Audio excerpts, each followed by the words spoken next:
고린도전서 13장 9절 10절 말씀입니다. 제 성경은 신약성경 280쪽입니다. 여러분들 279쪽, 280쪽 보면 될 것 같습니다. 고린도전서 13장 9절 10절 우리 같이 함께 합독하도록 하겠습니다. 같이 읽겠습니다. 우리는 부분적으로 알고 부분적으로 예언하니 온전한 것이 올 때에는 부분적으로 하던 것이 패하리라. 아멘. 막스 비어가 쓴 그 단편 소설이 있는데 여기에 보면 그 행복한 유선자라고 하는 이 제목의 이 글이 있습니다. 이런 내용이 재미있는 내용이 나와요. 한 청년이 이름이 홀인데 이 청년이 굉장히 험사궂게 생겼어요. 그리고 성품도 굉장히 좀 난폭자입니다. 그래서 주변의 사람들, 특히 마을의 사람들은 그와 대화하는 것조차도 꺼려하고 심지어는 오늘 그를 보지 않는 게 하루의 행복이라고도 여길 정도로 그를 보고 싶지 하지도 않습니다. 만나는 자체가 아주 큰 불행으로 생각하고 있었습니다. 그러다 어느 날에 이 홀이 예쁜 여자를 하나를 보게 돼요. 그리고 첫눈에 반합니다. 계속해서 그 여자를 흠모하게 되죠. 그러면서 결혼을 청혼을 하는데 보기 좋게 거절을 당합니다. 어느 여자가 이렇게 험상궂고 이렇게 난폭한 청년이 청혼을 받아들일 리가 없지요. 그런데 포기하지를 않아요. 어떻게 하면 저인을 내 결혼을 할까 이런 고민 끝에 이런 생각을 갖게 됩니다. 세상에서 가장 인자한 가면, 이 가면을 자기가 쓰는 거예요. 그리고 나서 다시 또 접근하는 거예요. 이게 가면 썼네 이제 이게 아니라 정말 알아보지 못할 그런 가면을 쓰는 거예요. 그리고는 계속해서 잘해줍니다. 성심성의껏 그 여자에게 잘해주죠. 그리고 다시 청혼하니까 이 여자가 그 청혼을 받아들여요. 그리고는 결혼을 하게 됩니다. 그런데 결혼하고서도 가면을 벗지를 못합니다. 그러면서 최선을 다해서 잘해드려요. 그러니까 그 부인된 분도 이제 그 남편에 대한 그 사랑에 만족을 하고 기뻐하면서 살아갑니다. 문제는 어느 날이었어요. 그 남자 그 홀에 그 주인공 남자 홀의 친구가 오래 전부터 친구가 있었는데 이 상황을 다 알고 있어요. 그 집에 이제 놀러 왔단 말이에요. 친구니까 이번 기회에 이 친구의 가면을 한번 벗겨줘야 되겠다. 그래서 편안하게 좀 자유롭게 좀 살 수 있도록 얼마나 저 가면을 쓰고 사는 게 힘들까. 이제 부인도 서로가 사랑하고 있으니까 뭐 벗겨주지도 않겠냐. 자기 그 생각에 가면을 확 벗겨버립니다. 자, 여러분들에게 묻겠습니다. 누가 제일로 놀라고 충격을 받았을까요? 본인이라고 하면 누구를 말하는 거예요? 홀, 주인공이 제일 활짝 놀랐겠다. 부인은? 그 사람인데 부인의 충격은? 그런데 이분들의 이 충격보다도 친구가 제일 놀라버리는 거예요. 벗겨서 보니까 옛날 그 친구가 아니에요. 변해버렸던 거예요. 완전히 변해 있는 거예요. 그 가면처럼 인자한 모습으로 변해 있더라 이 말입니다. 자, 이것을 무엇을 말씀을 하는 거 아니에요? 여러분, 행복한 유선자라고 그랬잖아요. 제목이. 유선자가 뭐예요? 유선자는 겉과 속이 다르는 것을 의미하잖아요. 그러면 양의 탈을 쓴 일이, 그러니까 속은 일인데 겉으로는 양의 탈을 썼어요. 우리는 그걸 유선자라고 얘기하거든요. 겉과 속이 다르는 거 말이에요. 그런데 양의 탈을 썼다 할지라도 정말 그 마음이 양처럼 살려고 하는 것은 유선자가 아니죠. 그러죠? 그러니까 이 사람이 주인공 홀도 그 인자한 가면을 쓰고서 그렇게 인자하게 살려고 노력을 했던 거이죠. 이 사람을 향하여서 누가 유선자라고 얘기를 할 수는 없다 이 말씀이죠. 자, 제가 이 얘기를 하고 싶었던 거 이거 여러분들에게 말씀드린 것은 뭐냐면 사랑이라고 하는 것도 여러분 그렇습니다. 여러분 우리는 사랑을 부지런히 연습을 해야 돼요. 훈련을 해야 돼요. 사랑의 이 언어, 이 말하는 것까지 말입니다. 또 표정, 여러분 거울을 보면서 왜 거울이 생깁니까? 좋은 표정 만들자고 생긴 거 아니겠어요? 거울을 보면서 좋은 표정, 인자한 표정, 웃는 표정 계속 연습을 하세요. 말도 의도적으로 계속 사랑합니다, 사랑합니다 한번 해보세요. 사랑하는 거 훈련 한번 해보시라 이거예요. 의도적으로 한번 해보시라고 하는 거예요. 그렇게 갑니다. 안 하니까 그렇죠. 하려고 노력도 안 하니까 그렇죠. 연습하고 훈련받고 노력을 하면 사랑의 사람으로 간진다 이런 얘기가 되겠지요. 그런데 그 옛날에 이 글을 쓰니 고린도전서 이 글을 쓸 때 이 고린도 교인들은 그러지 않았다 이 말입니다. 이 고린도 교인들은 사랑에는 전혀 관심이 없었어요.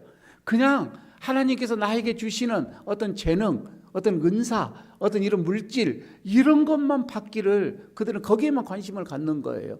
이것을 가져가지고 남을 베풀고 남을 섬기고 이게 아니라 그저 다른 사람들에게 주변에 있는 사람들에게 좀 더 내 자신을 과시하기 위하여서 이 은사들을 목말라 했다 이거이죠. 이제 그런 고린도 교인들에게 바울이 오늘 얘기를 합니다. 사랑은 우리가 살아갈 때 은사에 초점 맞추지 말라. 무엇보다도 신앙생활 하는데 은사, 재능 여기에다가 초점 맞추지 말고 사랑에 초점을 맞춰서 신앙생활, 믿음생활을 해야 한다 이 말이죠. 사랑에 초점을 맞춰라. 그러면서 세 가지 말씀을 하는데 사랑은 영원하지만 은사는 일시적이다. 이게 앞에 8절에 있는 말씀이고 오늘 9절 10절에서는 사랑은 온전하지만 은사는 너무 부분적이다. 그리고 세 번째 뒤에 있는 11절부터 나오는 것은 사랑은 성숙하지만 은사는 아주 미숙한 거다. 이렇게 말씀을 합니다. 초보적인 거라고 얘기를 하지요. 그래서 첫 번째 치는 지난주에 말씀을 드렸어요. 오늘 두 번째 오늘 말씀 속에서 사랑은 온전하다. 온전하다. 이 말씀을 드릴 건데 오늘 이 말씀으로 통하여서 우리 모두 하나님의 큰 하나님께서 여러분들 은혜를 베풀 주기를 소원합니다. 자, 먼저 오늘 세 가지를 말씀을 드릴 건데요. 시간이 조금 가도 오전에는 제가 많이 좀 바빴는데 오후에는 느슨하게 좀 한번 해보겠습니다. 세 가지를 제가 오늘 얘기할 거예요.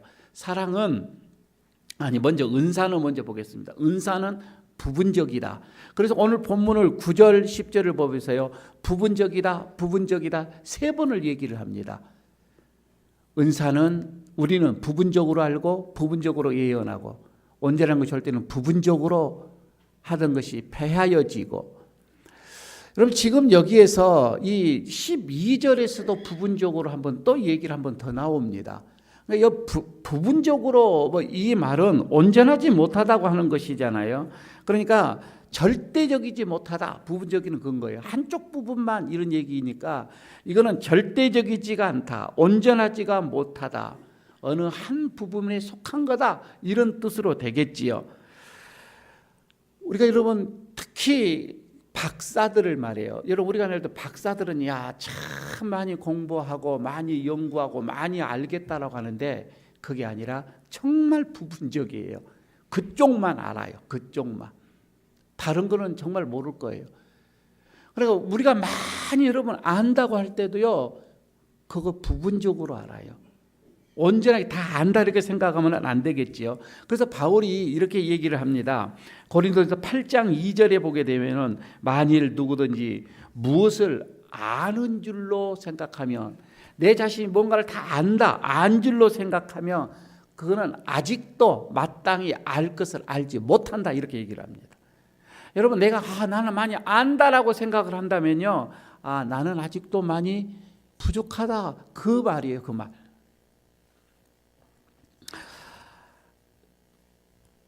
부분적으로 구절에 나오면 여기 나오죠. 예언한다 이렇게 나오잖아요. 부분적으로 예언한다. 여러분 예언이 뭐예요? 오늘 예언에 대해서는 확실하게 알고 이제 넘어가는데 더 이상 예언에 대해 여러 번이나 오해하지 않았으면 좋겠어요. 여러분 이 예언 이 말은 프로페미 그 뜻입니다. 그 말입니다. 헬라어로는 프로페미로 써졌어요. 프로 페미 두 단어가 합성이 되어지는 거예요. 이 프로라고 하는 것은 영어로는 비포를 말하는 거, 뭐 앞에 그 말이거든요. 그리고 페미라고 하는 것은 투 스피커를 말하는 거예요. 말하다는 거예요. 말하다. 그러니까 두 개가 맞춰져 가지고서 이게 투 스피커 비포 이렇게 얘기하는 거예요. 그러니까 뭔가 앞에서 말하는 것을 프로페미예요. 그 예언이다 이 말이에요. 이거를 우리는 예언할 때 시간적인 어떤 이 공간적인 걸로 생각해요. 먼 뒤에치를 가지고 앞에 먼저 말하는 거, 시간적인 공간을 앞으로 당겨서 말하는 것을 예언, 그게 아닙니다. 어떻게 보게 되면은 이거는 시간적인 것이 아니라 어떤 공간적인 의미로 이게 해석을 돼야 돼요. 누구 앞에서 말하는 것을 예언이다 이 말이에요. 그러니까 지금 그 성경에서 나오는 어떤 이런 예언을, 그래서 제가 누차 예언, 이 설교 같은 것도 예언의 한 모습이다라고 얘기를 하는 게, 여러분 이 설교라는 것을 먼 앞에 있을 일들을 갖다가 막 이렇게 하는 것이 아니라 마땅히 누군가가 들어야 할 백성 앞에서 말하는 거예요. 그러죠? 들어야 할 백성 앞에서 말씀을 전하는 거, 이게 예언이다 이 말입니다. 그래서 before 뭐 앞에서 말하다, 이게 예언입니다. 그런데 말이에요, 지금 여기에서 이 예언을 우리가 얘기를 할 때에 부분적으로 하니까 부분적으로 예언을 할 수밖에 없는데, 오해하지는 마십시오. 이 예언을 한다고 하는 것이 지식과 예언이 부분적이라고 해서 그것이 다 틀리다 그런 얘기는 아닙니다.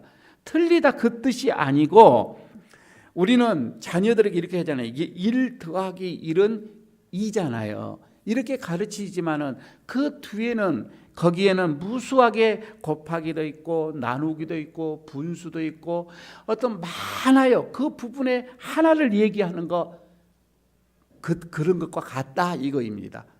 이게 그러니까 어느 부분적으로 우리는 아는 것을 얘기할 뿐입니다. 그런데 왜 이 부분적으로 알고 부분적으로 예언을 할 수밖에 없는가? 온전하게 다 할 수는 없는가? 이게 두 가지로 얘기할 수가 있는 게, 사람은요, 인간은 한계성이 있기 때문에 그렇습니다. 그래서 부분적으로 할 수밖에 없는 거예요.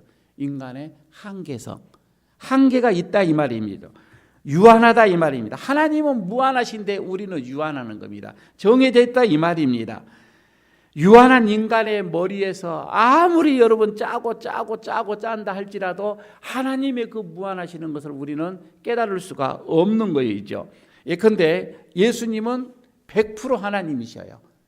그리고 100% 또 인간이에요. 여러분, 우리가 이것을 가지고 어떻게 하나님이시면서 인간인가, 우리의 이해로는 안 된다 이 말입니다. 삼위일체, 여러분 이것도 하나님은 한 분이신데 어떻게 거기서 성자도 하나님이시고 성령도 하나님이시고 성부도 하나님이시고 또 이렇게 얘기가 나는가? 여러분, 우리의 생각으로는 이게 잘 이해가 안 됩니다. 인간의 지식의 이것도 유한성입니다. 유한하다 이 말이죠. 그래서 바울은 이런 것들을 가지고 이렇게 얘기를 합니다. 로마서 11장 33절에 이렇게 얘기를 하죠. 깊도다 하나님의 지혜와 지식의 부요함이요, 그의 판단은 측량할 수가 없다, 이렇게 얘기를 하거든요. 그의 판단은 헤아리지 못할 것이고 그의 길을 찾지 못할 것이다. 얼마나 그 하나님의 깊고 오묘하심이 우리의 생각으로는 감히 찾아낼 수도 없다, 이렇게 고백을 하고 있는 거이지요. 인간의 제한성입니다. 우리는 그것뿐이에요. 또 하나는요, 인간은요 타락성 때문에 그래요. 인간은 다 타락되어져 있어요. 얼마나 타락되어 있는 줄 아세요? 어느 누가 그럽디다. 우스운 얘기입니다. 사랑하는 아내가 죽었어요. 사람들 앞에서 장례식장에서 고글 합니다. 뭐라고 고가죠? 고갈 때? 그래, 아이고 아이고가 뭐요? 나는 간다. 나는 간다. 나는 다른 여자에게 간다. 나는 합법적으로 간다. 이제 그런 말이에요. 그런 말. 그러니까 사람의 어떤 그 타락된 심정을 단편적으로 말해주는 어떤 이제 그런 게 우스운 얘기겠지만은, 여러분, 타락한 심정을 가지고서 하나님의 그 거룩하심을 온전히 우리는 알 수가 없어요. 깨달을 수가 없다 이 말입니다. 우리 은사가 그렇습니다. 우리의 은사는 뭐 하나님이 주신 직분도 마찬가지예요. 이 직분이나 어떤 하나님이 주시는 우리의 은사나 이거는 어디까지나 부분이에요. 한 부분을 담당할 뿐이에요. 그것이 여러분 나에게 하나님께서 나에게 준 이것이 다다. 이것이 제일이다. 이것이 완벽하다. 제발 여러분 그렇게 우리가 생각해서는 안 된다 이 말입니다. 어느 여러분 목사다고 해서 목사가 다 완벽합니까? 교회에서는 뭐 신앙의 목사가 다 완벽하게 합니까? 그런 것은 아니잖아요. 목사의 한 부분이에요. 어떻게 보면 저도 한 부분을 담당하고 있는 것이잖아요. 어떠한 직분이든지 그렇습니다. 그것이 교만의 직분이 되어져서는 안 돼요. 그거 내가 받았다고 해서 그 은사를 받고 그 직분을 받았다고 여러분 그것 가지고 내 마음이 우쭐한다든지 내가 교만을 이런 마음으로 가서는 안 되는 거이죠. 왜? 극히 일부분이기 때문에 그렇습니다. 그래서 하나님이 뭔가 나에게 주었을 때, 하나님이 뭔가 나에게 맡겨졌을 때 여러분 그것은 감사의 동기가 되어져야 되잖아요. 그것은 감동의 동기가 되어져야 되잖아요. 그것은 어떻게 보면 겸손의 동기가 되어져야 되잖아요. 그 이해는 안 된다 이 말입니다. 내가 받은 은사와 직분은 어디까지나 한 부분이다. 여러분 이것을 명심을 하시고 더 겸손하게, 그리고 내 것이 중요하면 또한 다른 사람의 성도들이 가지고 있는 것도 중요한 거이죠. 우리가 그것을 그렇게 받아들여야 되는 거이죠. 그래서 처음에 우리가 이것을 때 은사는 부분적이구나 이렇게 생각을 하면 되겠고요. 두 번째, 온전한 것이 오게 될 때는 이 부분적인 것은 폐하여진다라고 지금 얘기를 합니다. 온전한 것이 오면 이 부분적인 것은 없어진다. 그러니까 전기불 말이에요. 우리 이 전기불이 딱 들어올 때는 더 이상 우리에게 촛불은 필요 없어요. 촛불은 없어지죠. 그러나 이것도 말이에요. 이 전기불도요. 태양빛이 강하게 들어오면 전기불도 필요 없어요. 또 이렇게 끄게 된다 이거이죠. 마찬가지입니다. 온전한 것이 오게 되어지면 내가 가지고 있는 이 부분적인 것은 다 없어지게 된다. 폐하게 되어진다. 이런 말씀이 되겠습니다. 그래서 말이에요. 은사는 부분적인 것에 불과하다. 절대 내가 가지고 있는 것은 절대적이지가 않다. 이 은사는 절대적이지가 않다. 그러니 내가 옳은 만큼 다른 사람도 옳다 인정을 해주고, 내가 가진 것만큼 다른 사람도 가졌다 인정을 해주고, 나만 주장하고 내 것만 고집을 하면 그게 여러분 다른 사람들에게 왕따 당하는 거예요. 왜 내 것만 중요하고 내 것만 제일이고 이렇게 생각을 하면 다른 사람과 어울려서 살아갈 수가 없다고 하는 것이지요. 고집하지 말라는 것입니다. 그러면 오늘 본문 속에서 온전한 것이 올 때에 라고 했는데 그 온전한 것이 누구이며 그 온전한 것이 과연 언제를 말하는 건가? 언제 온다고 하는 건가? 물론 여러분 이 개인적으로 말했을 때는 우리의 육신의 장막이 벗어날 때입니다. 육신의 장막을 벗어날 때에 온전한 이제 이것이 오게 되는데, 그러니까 천국이죠. 천국으로 인도함을 받을 때입니다. 전체적으로 보게 되면 예수 그리스도가 재림하여 오는 그날입니다. 재림하여서 오시는 영광 중에 오실 때에 우리 모두는 새 예루살렘으로 전혀 이제 온전함 속에 들어가게 되어지는 거죠. 그러면 그때는 다 패하게 됩니다. 그때는 예언도 필요 없습니다. 설교도 필요 없다 이 말입니다. 교사도 필요 없습니다. 심지어 하나님의 말씀도 필요가 없어요. 온전한 것이 다 있기 때문에 필요가 없는 거죠. 얼굴과 얼굴을 주님과 맞대고 있기 때문에 더 이상 이런 성경도 필요가 없게 될 것입니다. 여러분 이렇게 말이에요. 천국에서는 다른 사람에게 말씀을 가르치고 말씀을 전하고 이런 것도 다 필요가 없고 온전한 것이 왔기 때문에 그렇습니다. 하나님의 음성을 직접 듣고 살아가기 때문에 그런 거이죠. 그러나 그때까지는 은사는 필요합니다. 그때까지는 예언도 여러분 우리에게는 필요하고 그때까지는 우리에게 지식도 필요하다 이 말입니다. 이 땅에서 사는 것은 필요하겠지요. 우리가 그것을 가지고 그리스도의 몸을 잘 받들고 잘 섬기고 그리스도 몸을 잘 이루어 나가기 때문에 그렇습니다. 그러나 그 은사는 온전하지 못하다. 온전하지 못하다. 부분적인 것에 지나지 않다. 그래서 하나님이 우리에게 어떠한 은사를 주셨든지 어떠한 직분을 맡기셨든지 여러분 우리는 그것 때문에 넘어져서는 안 됩니다. 그것 때문에 교만해져서도 안 되고 그것 때문에 시험이 들어서도 안 되는 겁니다. 극히 부분적이다. 겸손한 마음으로 우리가 하나님께서 주시는 것을 받고 그걸로 섬겨가면 되는 것이지요. 자, 세 번째 보도록 하겠습니다. 그러면 자, 은사는 부분적이다. 그리고 그 은사는 온전한 것이 오면 폐하여진다. 두 번째. 세 번째. 그러면 온전한 것은 뭐냐? 사랑이다. 이겁니다. 온전한 것은 사랑뿐이다. 이건 얘기이죠. 바울이 좀 계속해서 사랑과 은사를 비교를 하면서 얘기를 하고 있는 거이죠. 은사는 부분적이다. 그러나 사랑은 온전하다. 사랑은 사랑만이 온전하다. 어떤 면에서 여러분 사랑이 온전합니까? 왜 사랑이 이렇게 온전하다고 얘기합니까? 앞에서는 영원이라고 했는데 오늘은 이제 온전하다는 겁니다. 완벽하다는 겁니다. 사랑만이 완벽하다는 거예요. 어떤 면에서 그러냐 말이에요. 이게 시간적인 면에서 그럽니다. 시간적으로 보게 되어지면 사랑은 계속 갑니다. 온전하는 거예요. 어느 시점에서 식었다, 끊어졌다, 없어졌다 이게 아닙니다. 하나님의 나라에 가서도 이 사랑은 끝까지 간다 이 말입니다. 그래서 영원하다 이 말이죠. 떨어지지가 않는다 이 말입니다. 은사는 이 땅에서만 필요해요. 이 땅에서만 우리가 육적으로 살아가는 것에서만 필요하는데 그러나 사랑은 이 땅이 아니라 저기 가서도 천국에 가서까지도 필요하니 시간적으로 완벽하다 이 말이죠. 이게 여러분 사랑입니다. 사랑은 언제든지 떨어지지 아니하고 사랑은 언제나 그다음에 뭐예요? 사랑은 언제나 오래 참고 그다음에 사랑은 온유하며 사랑은 그렇게 해서 15가지를 얘기를 했어요 우리가. 그러죠? 그러면서 믿음과 소망과 사랑은 그 중에 제일은 사랑입니다. 부부싸움을 했어요. 남편이 화가 나서 집을 나가버렸어요. 한참 배회를 했는데 저녁이 되니 갈 데가 없는 거예요.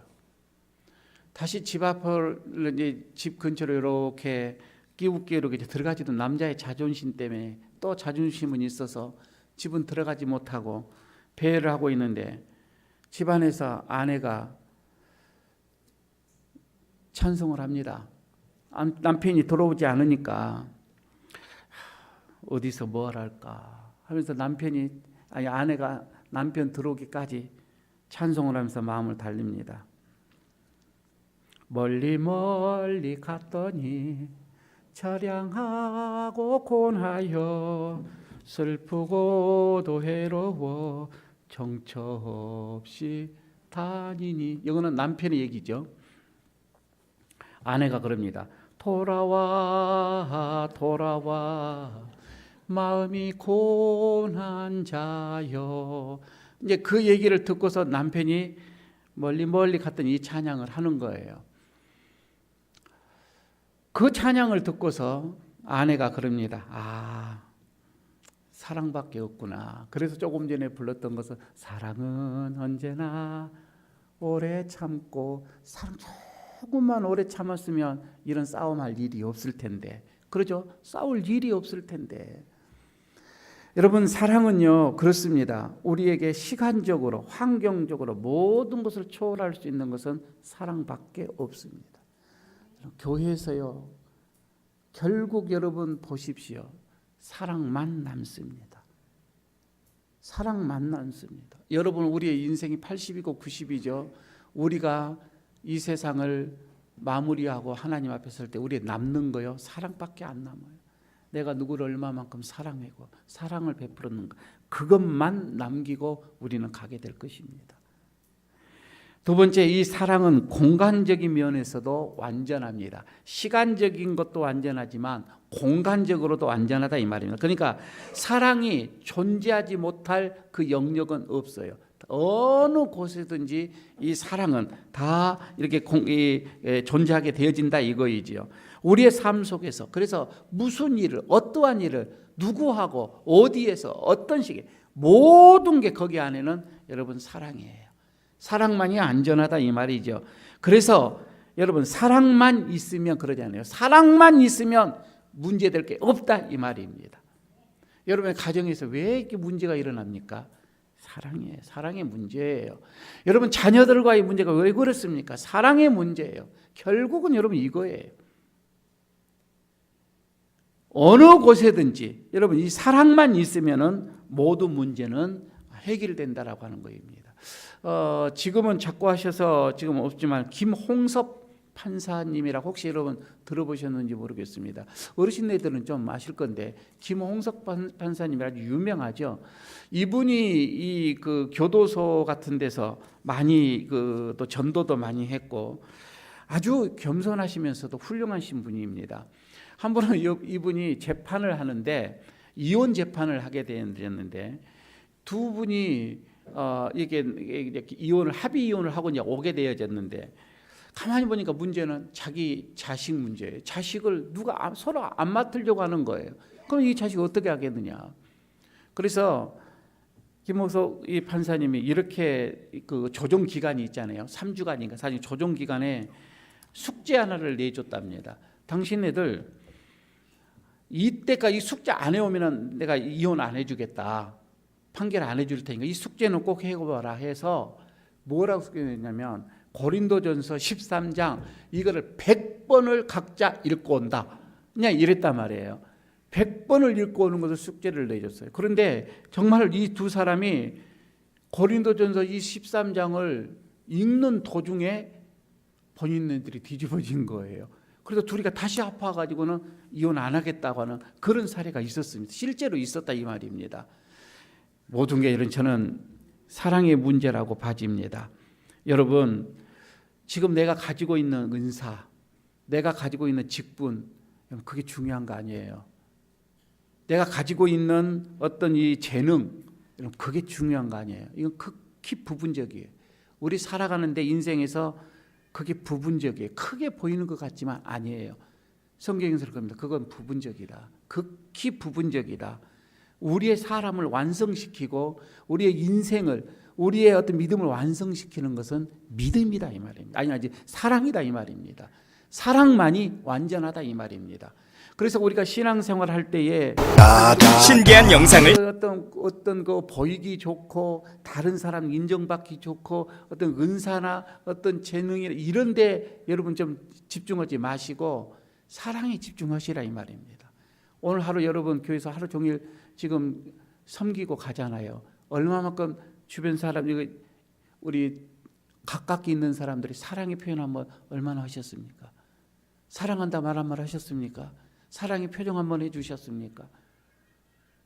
할 수 있는 대로 우리는 이것만. 그래서 내가 여러분 교회 오는 것도 사랑을 배우고 사랑 받기 위해서가 아니라 사랑하기 위해서 온다. 이런 마음으로 좀 오시길 바랍니다.